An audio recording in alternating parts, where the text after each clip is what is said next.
So here's the deal. My 27-year-old female dad is planning a ski trip for after the New Year's. When this trip was first mentioned, I was told my brother's 23-year-old male plus 25-year-old male, potentially their girlfriends, and my dad would be going. I said it sounded like fun and took time off. Recently I found out that my dad's girlfriend and her daughter, 19 years old, are also going. Not a huge problem in itself, but classic of my dad to not tell me they were coming initially. Long story short, my dad had an affair with his girlfriend when I was 16. I've never liked his girlfriend since. I'm cordial now, but I don't enjoy being around her. The reason this is a big deal, though, is because my dad told me that he planned on me and her daughter staying on the couch because he only got a place with 3 bedrooms. 1 bedroom for him and his girlfriend, 1 for one brother and his girlfriend, and the last one for my other brother plus girlfriend. Disclaimer: this is not because he can't afford it. He owns multiple vacation homes himself. I don't really feel comfortable sleeping in the main living room and not having any privacy on this trip. I need alone time, and after finding out that I'll have to be around someone I don't particularly enjoy, I really don't want to be forced to have constant togetherness time. I said that since I live about 5 hours away from the condo, I might get a hotel room for a night or possibly 2, depending on price, and drive up myself rather than spending 4 nights at the condo. I can still ski for a couple of days with them, but I need a bed. I can't stay the whole time in a hotel, and truly, I can barely afford a night or 2, but I'm nervous that if I say I'm not going altogether, I'll never live it down. My dad and brothers say I'm being dramatic and making a big deal about this and ruining it for everyone, and that since I don't have a boyfriend, I'm not entitled to a bedroom. I get it, but I also don't want to put myself in this situation. I didn't throw a fit or yell or anything. I just said that after learning about the accommodations, I don't think I can sleep 4 nights on a couch. My dad is pissed because he said I agreed and am now backing out because I don't get my own room. Am I being a jerk? Now for a few comments before the update. Comment 1, not the idiot. You're 27, not 10. Nothing wrong with wanting a bed and privacy. Dad and brother's attitude actually is a bit misogynist, and it's plain stupid of them to say that your request for a bed and privacy are ruining it for everyone else. Next time, Dad needs to either get a place with 4 bedrooms or else 2 2-bedroom condos. Comment 2. You agreed to go on a trip. You didn't agree to sleep on a couch. At 27, you're old enough to make this decision yourself. Based on his actions, the best he's getting is 1 or 2 nights with you at a hotel. This will teach him to be more considerate in the future. Not the idiot. Comment 3. Not the idiot. Easy answer: don't go, cancel your time off and use it another time. It is really bad form to book accommodation that does not have enough bedrooms for everyone. Stay home now for the update. So I thought I'd drop an update on the ski trip saga, since a lot of you were super supportive and offered some great advice. First off, I took a step back and really thought about why I was so upset.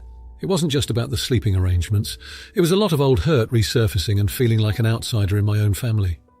I decided to have a heart-to-heart with my dad before the trip. It was one of those conversations that start out super awkward but end up being really cathartic. I told him how I felt about everything, not just the trip but our family dynamics and the past. To my surprise, my dad actually listened. I mean, really listened. He apologized for how things had gone down in the past, especially with his girlfriend and how it affected me. He admitted that he'd been insensitive to my feelings and was so caught up in trying to blend our families that he didn't see the lines he was crossing. Then the kicker, he offered to book an additional room for me. Not because I'm single and entitled to it, but because he realized I needed my space, and it was important for me to feel comfortable. But here's the real heartwarming part. The trip went way better than I expected. My dad's girlfriend and I actually had a chance to clear the air. It turns out she was feeling pretty awkward about the whole situation too. We're not going to be best friends anytime soon, but there's a newfound mutual respect. And her daughter? She's actually pretty cool. We spent some time on the slopes together and bonded over our mutual dislike for early mornings and our love for hot chocolate with an irresponsible amount of whipped cream. We decided to take turns on the couch without anyone telling us to, and it worked out fine. One evening, we all gathered around the fireplace, my dad, his girlfriend, my brothers and I, sharing stories and laughing over old memories. It was nice. For the first time in a long time, it felt like we were a family. A slightly unconventional one, but a family nonetheless, so thanks, Reddit. For the advice, the tough love, and the encouragement. This trip taught me that forgiveness is powerful, and while it doesn't change the past, it sure does reshape the future. I'm cautiously optimistic about where we go from here. Now, for the comments. Comment 1. Not the idiot. It's refreshing to see someone handle family drama with maturity. You communicated your feelings effectively, which is more than what most people can manage. It's great your dad stepped up by acknowledging his mistakes and making amends with the extra room. Plus, building bridges with his girlfriend and her daughter. Kudos to you for turning a potentially awkward situation into a positive family bonding experience. Keep that optimism flowing. Comment 2, you're the idiot. I can't believe you almost bailed on this trip because of past issues. Your dad and his girlfriend were trying to make an effort, and you were ready to throw it all away over what? Some old grudges? It's good that things turned out well, but you were this close to missing out because you couldn't let go. You should be more open-minded and forgiving from the get-go. Comment 3, not the idiot. You've shown incredible personal growth and a willingness to move forward. It's no small feat to have a heart-to-heart with a parent, and it's even more impressive that it led to positive changes. This trip could have been a disaster, but you turned it into a healing moment for everyone involved. It's a testament to the idea that communication is key in repairing and strengthening family ties. Well done. Now for the next story. Situation. I told him I would like to go back to my home country once a year, every Christmas break, that is for around 3 weeks per year, and he's very unhappy about it. He thinks I'm being irresponsible. We initially agreed on a compromise of only going back for 2 weeks over Christmas, so I can spend the remaining week with him, but I spoke to my mum, who is paying for the plane tickets, about it, and she seemed unhappy as she thought spending so much on tickets to only go back for 2 weeks was not good value for money. My point of view. 1. I want to go back once a year to visit friends and family. I don't see it as going on holiday, as he puts it. I see it as an obligation, that is, my parents will be unhappy if I don't go back. 2. I think Christmas is the best time to go back because I play outdoor sports, which are not available in my home country, and it's much easier to play said sport during Easter and summer in the UK. Christmas is simply too cold and wet. 3. Before I got my pet rodents, I asked him if he would be okay with looking after them while I was away, and he agreed. If he changed his mind now, I would take them to a pet boarding facility whenever I went away. His point of view. I'm irresponsible because 1. I'll be leaving him alone during Christmas, and it's unfair to leave your loved ones during Christmas, especially as he doesn't have many friends or family. 2. I should try to integrate into the UK, and make an effort to become more British by staying here for Christmas and celebrating Christmas. Additionally, I'm not integrating into the UK if I have the desire to go back to my home country once a year. Immigrants who are properly committed to the UK don't really go back home, or they only go once every few years. 3. I will be leaving my pet rodents behind in his care. I shouldn't go away so often if I have pets. Leaving them in a pet boarding place is cruel. Now for a few comments before the update. Comment 1. Not the idiot. He is trying to control you. And GT2. I should try to integrate into the UK and make an effort to become more British. Total BS IMHO. If you are comfortable studying at the university, you are integrated. You should not become British. You should be yourself. Comment 2. What's all this British stuff he's hitting you with? If that's the case, I'm Gaunty Seymour should be enough to get through to him. Comment 3. Not the idiot. His behaviour is controlling. The part about having to become more British is just a gross way of trying to manipulate you into staying for him. Now, for the update. After sharing my partner's concerns and the heated discussions that followed, my mother's disapproval of the compromise and the ensuing stress, something rather unexpected happened. My partner initiated a heart-to-heart conversation, which honestly I was bracing for impact. But it took a different turn. They started by apologising for the way they had communicated their feelings.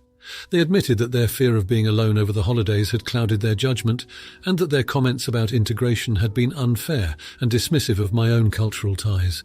I was taken aback by the vulnerability they showed. We spent the entire evening discussing what family and the holidays meant to each of us, peeling back layers of our relationship that we'd somehow ignored.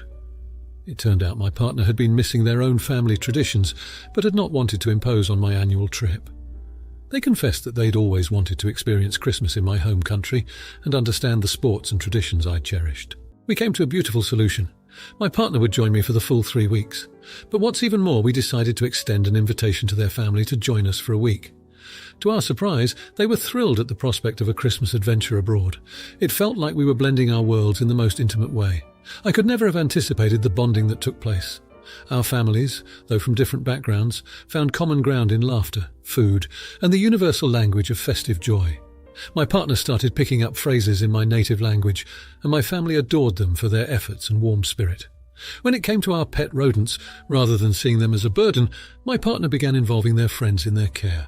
It became a community effort, with friends taking turns to stop by, which led to unexpected friendships forming and a newfound appreciation for the small creatures that brought everyone together. As for our relationship, it's the strongest it's ever been. We've learned to communicate in ways that foster understanding rather than division. We've promised each other to make room for both our cultures in our lives, not just during the holidays but throughout the year. This Christmas was the beginning of new traditions, a merging of families and a deeper commitment to each other. It's strange how a conversation that seemed like it might pull us apart ended up being the catalyst for bringing us closer together than ever before. Now for the comments. Comment 1. Not the idiot at all. It's wonderful that you both managed to turn a disagreement into an opportunity to blend your traditions and families. It takes maturity and love to transform a potential conflict into a moment that strengthens your relationship. Plus, getting the pet rodents cared for shows your partner's commitment to the relationship and respect for your shared responsibilities. Well done. Comment 2. You're the idiot for initially not understanding your partner's fear of being alone over the holidays. It's a sensitive time for many, and requiring them to step out of their comfort zone without considering their feelings could have been hurtful. It's great that it worked out in the end, but your partner's fear should have been your first concern, not an afterthought. Comment 3. Not the idiot. Communication is key in any relationship, and it seems like you both nailed it. It's great to hear that not only did you resolve the issue, but you also came out with a better understanding and appreciation of each other's cultures and families. Extending the invite was a considerate move, and likely eased your partner's anxiety about being away from their own family during the holidays. Now, for the next story. So, right off, I acknowledge that I am probably the jerk, or that everyone sucks here at least. I just want to know if I'm a mild, medium, or extra spicy one. Yesterday I was at Chipotle for lunch. It was a Sunday, so they were short-staffed, but also a holiday weekend, when a lot of people are still with large family groups. I get it. When I got there, I was probably like fourth in line behind an older couple. I was there for a bit when I realised the couple was taking a really long time to order for what seemed like 15 to 20 people. Confusing ingredients on individual items, repeating a lot, etc. It bothered me a little, because this is exactly what mobile ordering calling ahead is for. So they were causing the line to build up. All the employees were making this order. 3 to 4 more people got in line while I was waiting. What made me say something was when the place ran out of shredded cheese. That's a problem with management and shouldn't have happened. But the staff realised it when about half of the order was finished and had to tell the couple this. Their response was to have the crew disassemble all the food and make them redistribute the cheese across the rest. By this time, I'd been fourth in line for 15 minutes, and like 10 more people had come in. People in line were starting to get upset and complain to the staff, which was making me angry. The crew was doing their best, and this couple was actively making their job harder. A great way to piss me off is for entitled people to cause service workers problems. So I said, "What the hell are you guys doing? Do you see the line of people waiting to order? Why are you doing this to the employees? Just take your order and go." The husband said that Chipotle ran out of cheese, and the staff needed to fix it.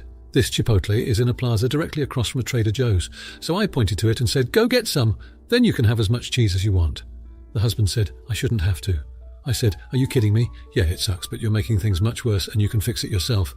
He told me to mind my own business. I said they're making their problem everyone's, and they used up the cheese. It would have run out soon anyway, but I wasn't feeling generous. I wanted to embarrass them into just leaving. Their entitlement won, and they stayed, so I stood with my arms folded and glared at them. At this point, I just didn't want them to feel okay about doing this and to make them think about it in the future. The employees weren't saying anything to me and continued as usual once the couple finally left, after like 30 minutes. I did apologise to the cashier for causing a scene, and they said not to worry about it. I ended up getting queso sauce on my burrito instead of shredded cheese, and I think I might like it better. TLDR. Am I the jerk for angrily calling out a couple who were knowingly holding up a huge line and making the staff's job much harder than it should have been? Now, for a few comments before the update. Comment 1. The employees aren't allowed to stand up for themselves, so I think you were right to do it, not the idiot. My local Chipotle is also across the parking lot from a Trader Joe's, and for this reason I avoid that parking lot whenever possible. Atrocious vibes. Comment 2. Not the idiot. A, if you're placing that big of an order, it needs to be done ahead of time. And B, making the workers reassemble all the items when there is a huge line is a giant AH move. Absolutely ridiculous. Thank you for calling them out. Comment 3. Not the idiot. Thank you for seeing freaking stupidity and calling it out. These motherfuckers also drive and vote. If they suck this much in a food line, they deserve what they got. Now for the update. It's been a month since the Chipotle incident, and I figured I might as well update. I'm not sure why I'm even posting this. Maybe I'm looking for some sort of closure, or perhaps a way to make sense of the strange way our lives intersect. I ran into the older couple again. This time it was at the grocery store. They seemed a bit frazzled. We ended up in adjacent checkout lines, and I overheard bits and pieces of their conversation. Turns out they were buying food for a wake. Their grandson, the one they were ordering for at Chipotle, had been in a serious accident not long after that day. He didn't make it. I felt a lump in my throat as I listened. The cheese ordeal, the whole argument. Everything seemed so trivial, so painfully insignificant. They were just trying to do something nice for their grandson and his friends, and I had made it about myself. The guilt was overwhelming. I wanted to reach out, to say something, but what could I possibly say? After the store, I sat in my car and just, I don't know, reflected, I guess. It was a stark reminder that we never really know what someone else is going through. That couple, they probably don't remember me, but I remember them. I remember how I let my impatience and judgment get the better of me. I've been thinking a lot about kindness lately, about patience, about the small things that can make or break someone's day. I wish I'd been kinder. I wish I hadn't confronted them that day. But I can't change the past. All I can do is try to be better, one interaction at a time. Now for the comments. Comment 1. Not the idiot. We all have moments where our emotions get the best of us, especially over things that seem huge in the moment, but trivial in hindsight. You couldn't have known what that couple was going through, and it sounds like you've learned a valuable lesson in empathy and kindness. Don't beat yourself up. Use this as a stepping stone for personal growth. Comment 2. You're the idiot. Cheese at Chipotle is not worth an argument, especially with an older couple. Now, knowing their situation, I hope you see that patience goes a long way. You never know what someone else is dealing with, and a little kindness can make a big difference. Reflect on this, and maybe next time you'll think twice before making a mountain out of a molehill. Comment 3. Not the idiot. Hey, hindsight is 20/20th, right? You didn't know about their situation, and it's not like you set out to ruin their day. We've all been in a situation where we've snapped over something small. Sounds like you've got a good heart and genuinely feel remorse. Let this be a lesson in compassion, but don't let it weigh you down. If you liked this video, you'll probably like these too. Also, while you're here, please consider subscribing. It's your support that keeps this channel alive and allows me to make better and longer videos. Have a great day.